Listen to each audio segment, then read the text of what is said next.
To the loaded cannon, a World Cup edition, and England have just beaten Iran 6-2. Now, that for England fans was a massively feel-good victory.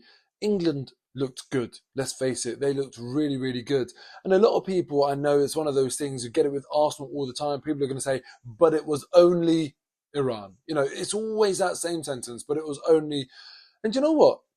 In England's defence, to be honest with you, right?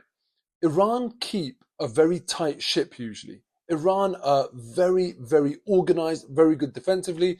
Their manager, he's been around. He knows what he's doing, Carlos Queiroz. He's not some random person with no real experience or pedigree at the top level. Carlos Queiroz knows what he's doing, and he's used to his team actually keeping a very tight ship. You know, they were saying on the punditry on the BBC that 4 goals were conceded in Iran's qualifying stage. I mean, come on, that's some impressive stuff. In any level, if you're hardly ever conceding goals, you're doing something right. And even in the last World Cup, I remember they didn't lose games by much, and they played some big teams as well. So, do you know what? Yeah, I think you have to give credit to England here. They made it look very, very easy. They scored goals for fun. Every time they were going forward, they looked like they were going to score. It was just very, very feel-good victory for England fans. And not all perfect, but I mean, when you're looking at the negatives, there's hardly any. But let's talk about all of the good stuff first. Let's start with Bukayo Saka. Who else? He got the player of the match. It was announced after the final whistle, heard it on the tannoy. And even though I don't agree with that, and you all know, if I'm saying I don't think Bukayo Saka won player of the match, you all know who it would be. And clearly that player who we'll talk about afterwards was seriously impressive. But Bukayo Saka was brilliant as well, absolutely brilliant. And you know what I love is when you consider his last tournament involvement for England, how heartbreaking that was, and what he's just gone and done now. Absolutely brilliant. I'm just so happy for him that so nice and early in the game, so nice and early in his World Cup, he's gone and got on the score sheet. And he's sort of like relieved himself of any pressure, because if you go too long into a tournament and you're not playing well, or you're not contributing, then you might start feeling a bit nervous. But hopefully it will just be onwards and upwards from him. And I think we saw that as well. Even the second goal, the confidence to cut inside, hold on to it, hold on to it, hold on to it, no panic, not looking for the pass, knew exactly what he wanted to do. It was just brilliant from Bukayo Saka. I'm not surprised as an Arsenal fan, because we see it week in, week out. But I just wonder whether now the rest of the world will really take notice of Bukayo Saka if he keeps this form up throughout the World Cup. He was brilliant, absolutely brilliant performance from him, and England's top scorer so far. Long may it continue. I'd love to see him win the Golden Boot. Can you imagine? And then we've got to talk about Jude Bellingham. Clearly, Jude Bellingham was the person I was referring to earlier, who was my man of the match. It's unbelievable. I was doing some punditry for a TV channel recently, and I spoke about players to watch in the World Cup. Now, Jude Bellingham is not an unknown name. He's a household name already at just 19, playing for Dortmund. He's played in the Champions League. He's played for England. Everyone knows about him. But I still don't think people realise just how special Jude Bellingham is. For me, when I look at England's best players, obviously Harry Kane needs to be up there and that sort of thing. But Jude Bellingham is right up there. Honestly, one of the first names on the team sheet. We do not have a better midfielder than Jude Bellingham. He's absolutely quality, and he showed that today. And again, yes, you can say it's only Iran, but he was so, so good. And when I was doing this punditry, I said he's a 19-year-old with the head of a 38-year-old. He's got the body, agility, pace, all of that, the physical attributes of a 19-year-old, but all the mental attributes and the way he plays the game, the wisdom, the experience is like he's double his age. Absolutely incredible footballer. And for me, an absolutely dream signing. He really would be an absolutely dream signing. And the other thing about him as well, he showed his versatility today as well. Sometimes versatile players don't get picked first in any position. He's a sort of versatile player that will get picked first in every position. In the first half, he was more advanced. Second half, he dropped deeper. He was brilliant throughout. Got his brilliant assist as well. Jude Bellingham, man, what a player. I would absolutely love for Arsenal to go and get him in summer.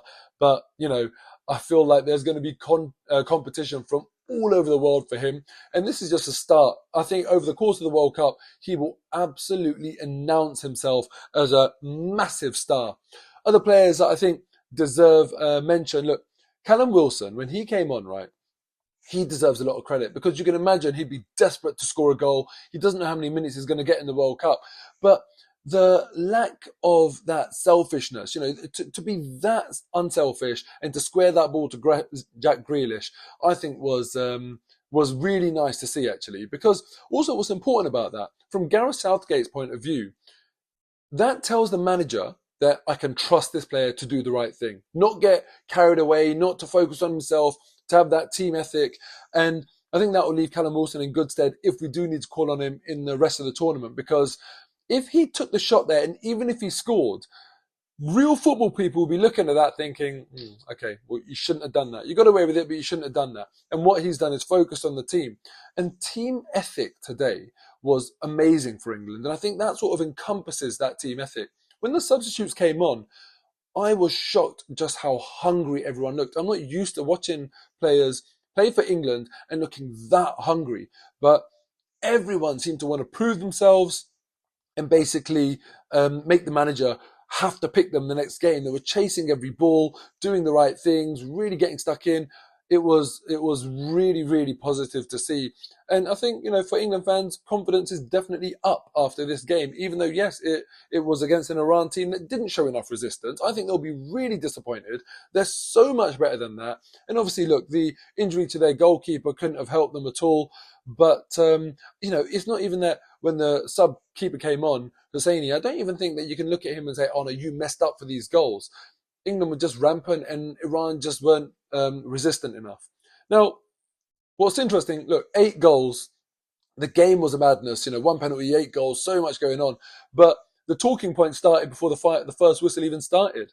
Firstly, England take the knee. People often say to me, don't mix politics with football. Are you kidding me? Can you still say that in this day and age? England are taking a knee whilst wearing shirts that have been disgustingly made by people that have only been paid £1 an hour. I mean, that is disgusting. It's awful. And then we get the hypocrisy of pointing the finger and talking about so many other things. And what the other thing was as well, then Iran, they didn't sing the national anthem to show solidarity, given everything that was going on in their country as well. So all of this started before the first whistle, and then you got such a eventful game. But a lot of these powerful statements. And then the other really powerful thing for me was, you remember in the Euros, the players that missed penalties, Saka, Rashford, Sancho, and they suffered racial abuse. We point the finger in England to other countries, and yet, look at our players wearing these shirts that have been made for £1. Yet we point the fingers at others and we don't do anything to pressure at the highest level, to pressure these kit manufacturers. And Adidas, I hope you're not one of them as well. But in any case, what I thought was beautiful, what was poetic, was Saka, brilliant game. His last game, he missed a penalty, received racial abuse, played brilliantly today, got on the score sheet. Rashford, again, got racial abuse for missing a penalty. Today, came on, looked brilliant, got on the score sheet. And it wasn't Sancho, because he hasn't been selected, but it was his, let's say, spirit animal in Jude Bellingham, who has got that Dortmund connection. And if it wasn't Sancho, it's Bellingham, who's gone and got on the score sheet and done so brilliantly today.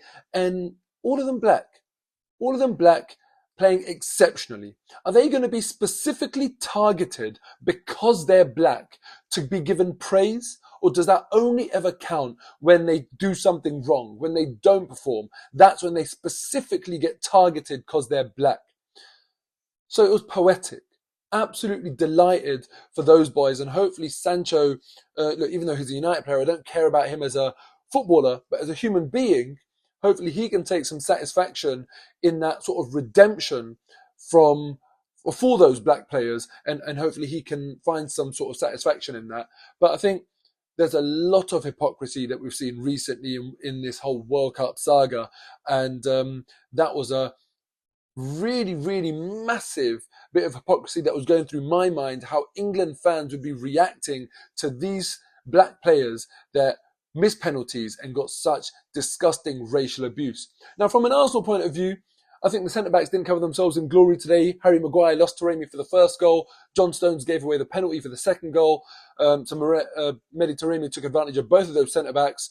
So I don't think they did very well. And look, personally, I'd rather have Ben White in there. And I have to be honest with you, when Azmoun hit the bar late on for Iran, I wanted him to score because I want Ramsdale to be playing. So if that means Pickford concedes goals, so be it. I just want Ramsdale playing.